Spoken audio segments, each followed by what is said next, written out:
మా latest videos కోసం మా ఈ తెలుగు న్యూస్ ఛానల్ సబ్స్క్రైబ్ చేసి గంట సింబల్ యాక్టివేట్ చేసుకోండి. అక్టోబర్ 14 భాద్రపద అమావాస్య వరకు మహాలయ పక్షం ఉంది. భాద్రపద పౌర్ణమి నుండి భాద్రపద అమావాస్య వరకు ఉండే 15 రోజుల కాలాన్ని మహాలయ పక్షం అంటారు. భాద్రపద మాసంలోని శుక్లపక్షం దేవతా పూజలకు ఉత్కృష్టమైన కాలం కాగా, కృష్ణపక్షం పితృదేవతల ఆరాధనలకు అత్యంత ప్రీతికరమైన కాలంగా పురాణాలు చెప్తూ ఉన్నాయి. భాద్రపద మాసంలోని కృష్ణపక్షం పితృదేవతలకు అత్యంత ఇష్టమైన కాలం కాబట్టి దీనికి పితృపక్షం అని పేరు. ఈ పక్షానికే మహాలయ పక్షం అని కూడా పేరు. ఈ పక్షం శుభకార్యాలకు పనికిరాదు. ఈ పక్షం ముగిసే వరకు ప్రతిరోజు పితృదేవతలకు తర్పణ శ్రాద్ధ విధులను నిర్వహించాలి. కుదరని పక్షంలో తమ పితృదేవతలు ఏ తిథి నాడు మృతి చెందారో ఈ పక్షంలో వచ్చే అదే తిథి నాడు శ్రాద్ధం నిర్వర్తించాలి. తండ్రి జీవించి తల్లిని కోల్పోయిన వారైతే ఈ పక్షంలో వచ్చే నవమి నాడు తర్పణ శ్రాద్ధ విధులను ఆచరించాలి. తల్లి తండ్రి ఇద్దరూ లేనివారు ఈ పక్షాన తప్పక పితృకర్మలు చేయాలి. ఈ పక్షమంతా చేయలేని వారు ఒక్క మహాలయ అమావాస్యకైనా చేసి తీరాలి. పితృపక్షంలో పూర్వీకులను భక్తి శ్రద్ధలతో స్మరించుకుంటూ శ్రాద్ధ కర్మలు నిర్వహిస్తారు. ఈ శ్రాద్ధం కేవలం పూర్వీకుల ఆత్మశాంతి కోసం మాత్రమే కాకుండా వారి పట్ల మనకు ఉన్న గౌరవాన్ని కూడా తెలియజేస్తుంది. పితృపక్షంలో పూర్వీకుల శ్రాద్ధం చేయటం వల్ల వారి ఆశీస్సులు లభిస్తాయని, అన్ని రకాల ఆటంకాల నుంచి విముక్తి లభిస్తుందని నమ్ముతూ ఉంటారు. పితృపక్షాల సమయంలో పిండ ప్రదానం చేసేవారు ఏ రోజైతే చేస్తారో ఆ రోజు ముందుగా స్నానం చేసి పూజా స్థలంలో కూర్చొని మీ పూర్వీకులను స్మరించుకోవాలి. పూర్వీకులకు ఇష్టమైన ఆహారాన్ని నైవేద్యంగా సమర్పించాలి. పిండదానంగా ఉన్న ఆహారాన్ని ఆవులు, కుక్కలు, కాకులు లేదా చీమలకు పెట్టొచ్చు.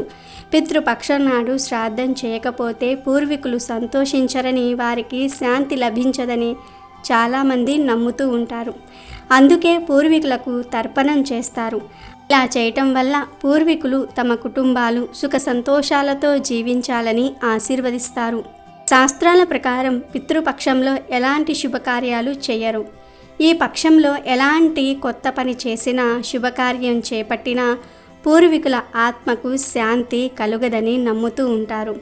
అయితే ప్రత్యేకించి ఈ పితృపక్షంలో కంటే మహాలయ పక్షం పూర్తయ్యే వరకు కూడా ఆడవాళ్ళు కొన్ని పనులను అస్సలు చేయకూడదు. కాదని చేస్తే ఇల్లు నాశనమవుతుంది. పితృదేవతల శాపానికి గురి అవుతారు, కష్టాల పాలవుతారు. మీరు నమ్మినా నమ్మకపోయినా ఇది నిజం అని శాస్త్ర పండితులు చెప్తూ ఉన్నారు. మరి పితృపక్షం పూర్తయ్యే వరకు చేయకూడని ఆ పనులు ఏమిటో ఇప్పుడు మనం ఈ వీడియోలో వివరంగా తెలుసుకుందాం. ఫ్రెండ్స్, అంతకన్నా ముందు ఈ వీడియోకి ఒక లైక్ కొట్టి మా ఛానల్ని సబ్స్క్రైబ్ చేసుకోవటం మర్చిపోవద్దు. మా ఈ తెలుగు న్యూస్ ఛానల్ సబ్స్క్రైబ్ చేసుకున్నట్లే మంచి డిస్కౌంట్స్, డీల్స్ వచ్చే మా టెలిగ్రామ్ ఛానల్ లింక్ కింద డిస్క్రిప్షన్లో ఉంది, సబ్స్క్రైబ్ చేసుకోండి. మహాలయ పక్షంలో పితృదేవతలకు ఇష్టమైన పనులు చేస్తే పితృదోషాలు తొలగిపోతాయి. పితృదేవతల అనుగ్రహం కలుగుతుంది. పితృపక్షంలో మరణించిన పెద్దల పేరు మీద అన్నదానం చెయ్యాలి. వారి పేరు మీద గోసేవ చెయ్యాలి.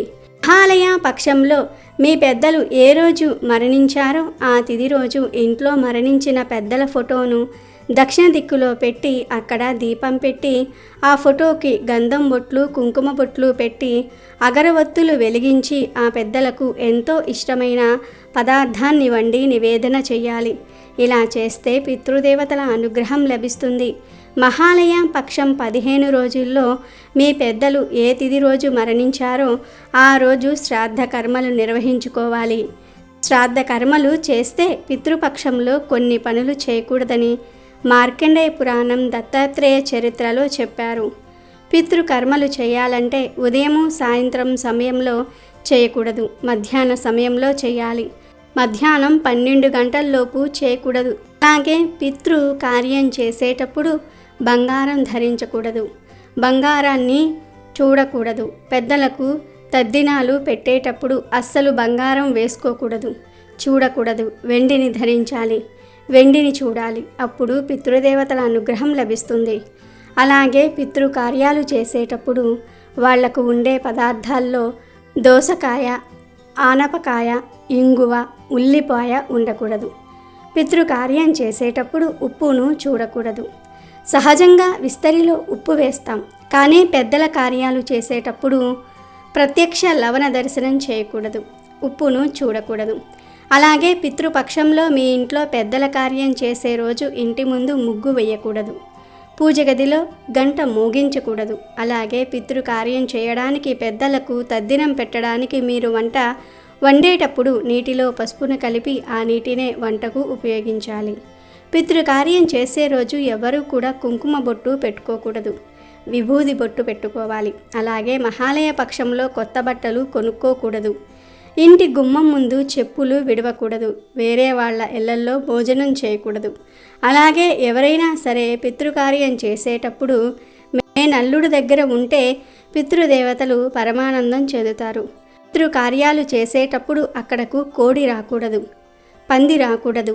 పితృకార్యం చేసేటప్పుడు కోడి కానీ పంది కానీ ఆ దరిదాపుల్లో ఉండకూడదని మార్కండేయ పురాణంలో చెప్పారు. భర్త ఉండగానే భార్య సుమంగలిగా చనిపోయిన వారికి పితృపక్షంలో నవమి రోజు తద్దినం పెట్టాలి. మీ పెద్దల్లో ఎవరైనా సరే ఏకాదశి రోజు మరణిస్తే వాళ్లకు ఏకాదశి రోజు పిండ ప్రదానం చేయకూడదు, ద్వాదశి రోజు పిండ ప్రదానం చేయాలని శాస్త్రం చెప్తోంది. తద్దినం పెట్టే రోజు ఆ తద్దినం చేసే వ్యక్తిని కర్త అంటారు. తద్దినం భోజనం చేసే వారిని భోక్తలు అంటారు. ఈ భోక్తలు కానీ కర్త కానీ రాత్రికి ఆహారం తినకూడదు, పలహారం మాత్రమే తినాలి. మహాలయ పక్షం పూర్తయ్యే వరకు ఈ తప్పులు చేయకుండా జాగ్రత్త పడండి. ఈ నియమాలు పాటిస్తూ తద్దినాలు పెడితే చాలా మంచిది. తద్దినాలు పెట్టలేని వారు ఎవరైనా బ్రాహ్మణునికి మీ చేతితో మీ మరణించిన పెద్దల పేర్లు చెప్పి స్వయం పాకదానం ఇచ్చినా కూడా పితృదేవతల అనుగ్రహం కలుగుతుంది. పితృదోషాలు, శాపాలు అన్నీ కూడా తొలగిపోతాయి. దానశీలిగా పేరు పొందిన కర్ణుడికి మరణం అనంతరం స్వర్గం ప్రాప్తించింది. ఆయన స్వర్గాలోకానికి వెళ్తూ ఉండగా మార్గమధ్యంలో ఆకలి, దప్పిక కలిగాయి. ఇంతలో ఒక ఫలవృక్షం కనిపించింది. కర్ణుడు ఎంతో సంతోషంగా పండు కోసుకుని తిందామని నోటి ముందుంచుకున్నాడు. ఆశ్చర్యం, ఆ పండు కాస్త బంగారపు ముద్దగా మారిపోయింది. ఆ చెట్టుకు ఉన్న పండ్లే కాదు, మిగతా ఏ చెట్టు పండ్లు కొయ్యబోయినా అదే అనుభవం ఎదురయ్యింది. లాభం లేదనుకుని కనీసం దప్పికైనా సరే తీర్చుకుందామనుకుని సెలయేటిని సమీపించి దోసిట్లోకి నీటిని తీసుకొని నోటి ముందుంచుకున్నాడు కర్ణుడు. కానీ ఆ నీరు కూడా బంగారపు నీరుగా మారిపోయింది. స్వర్గలోకానికి వెళ్ళాక అక్కడ కూడా అదే పరిస్థితి ఎదురయ్యింది.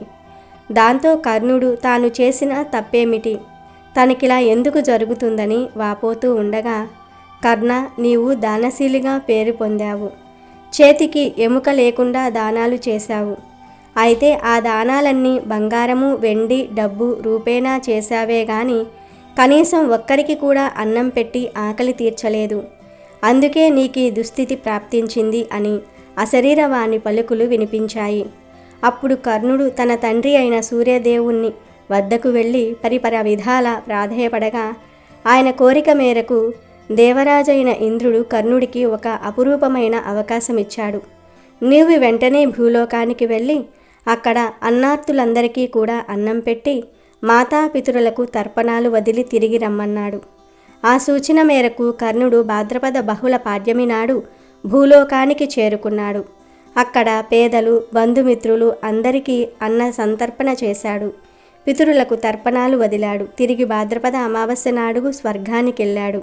ఎప్పుడైతే కర్ణుడు అన్న సంతర్పణలు, పితృతర్పణలు చేశాడో అప్పుడే ఆయనకు కడుపు నిండిపోయింది, ఆకలి తీరింది. అలా కర్ణుడు భూలోకంలో గడిపి తిరిగి స్వర్గానికి వెళ్ళిన ఈ పక్షం రోజులకే మహాలయ పక్షమని పేరు. ఈ మహాలయ పక్షంలో చివరి రోజే మహాలయ అమావాస్యగా పిలుస్తారు. ఈ మహాలయ పక్షంలో తర్పణాలు వదలలేని వారు ఈ రోజుల్లో ఉదయమే మీ ప్రధాన ద్వారం ముందు లోపల నిలబడి చేతులు జోడించి మీ పితృదేవతలను స్మరించి వారికి నమస్కారము చేస్తూ, నేను పితృపక్షము పాటించుటకు అసక్తుడను కావున నన్ను మన్నించి మీ దీవెనలు అందజేయండి అని మనసులో ప్రార్థన చేయటం ద్వారా శుభ ఫలితాలు కలుగుతాయి. అమెజాన్లో బెస్ట్ డిస్కౌంట్స్ కోసం వీడియో డిస్క్రిప్షన్లో లింకు ఉంది, చూడండి. అలాగే మా టెలిగ్రామ్ ఛానల్ సబ్స్క్రైబ్ చేసుకోండి.